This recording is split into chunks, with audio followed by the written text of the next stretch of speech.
Eu acho que é muito bem-vindo, nesse momento, fazer algumas simulações, né? Que público que eu vou atingir, né? Vai ser um público residencial, vai ser um público empresarial, qual que é o tamanho do sistema que eu vou vender, né? Quando eu vender esses sistemas, quanto eu vou colocar de margem, por quanto eu vou vender o serviço? Então a gente começa a pensar num monte de coisas, né? Que lá no final, qual que é o objetivo? Não é pagar a conta, né? A empresa, o empresário, ele não tem que ter, na minha opinião, e o mercado mostra isso, né? O empresário, ele não tem que abrir uma empresa para pagar a conta dele no final do mês. Ele tem que ter uma empresa para ter lucro, né? O lucro, ele não é feio, o lucro, ele não é pecado, o lucro não tem nada de errado com o lucro, né? O empresário, ele precisa visar o lucro. Então, a hora que ele começa a colocar essas contas, que produto que eu vou vender? Qual vai ser a margem? Quanto vai ser o serviço que eu vou prestar? Aquilo que está sobrando no final compensa o tempo do empresário ou não compensa? Quanto que eu vou ter que gerar de negócios com isso? Eu acho que é muito legal falar sobre uma característica do nosso mercado que pouquíssimos mercados têm.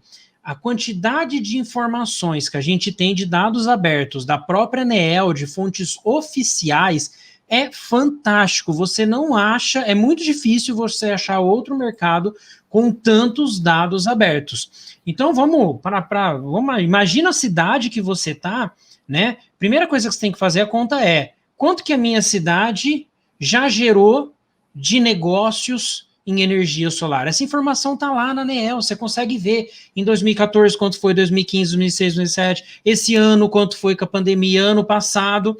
Com isso, você consegue ter alguns dados para projetar o futuro, né? E projetar o futuro em alguns cenários.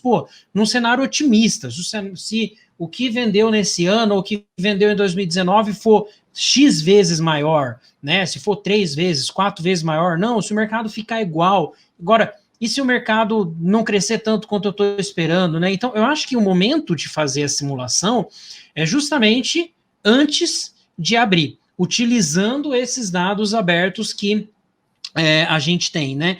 E com isso, você vai começar a ter uma ideia dos custos de aquisição de clientes que a tua empresa tem. Porque quando você pega um cliente, quando você fecha um contrato com o cliente, aquele cliente, ele te custou.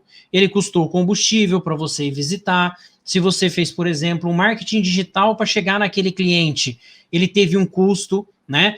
Se você teve o teu tempo, né? Se você tem que pagar uma comissão, que às vezes você colocou um vendedor para vender aquilo ali. Então, quer dizer, esse custo, que é o custo de aquisição, né, de um cliente, ele é composto pelos custos e pelas despesas da empresa. Então, começa a ter tanta coisa na cabeça que não dá para fazer essa conta de cabeça. Você tem que abrir um Excel ou você tem que fazer isso num papel, em algum lugar, mas você tem que simular esses dados. Eu diria que isso é tão essencial quanto ter a parte legal, vamos falar assim, bem estruturada. E eu tenho uma brincadeira que eu falo assim, que a gente tem que ter 3 grandes amigos, né? 3 pessoas de confiança na nossa vida. Tem que ter um bom médico de confiança na nossa vida, a gente tem que ter um bom contador de confiança na nossa vida e um bom advogado na nossa vida. Tendo esses 3,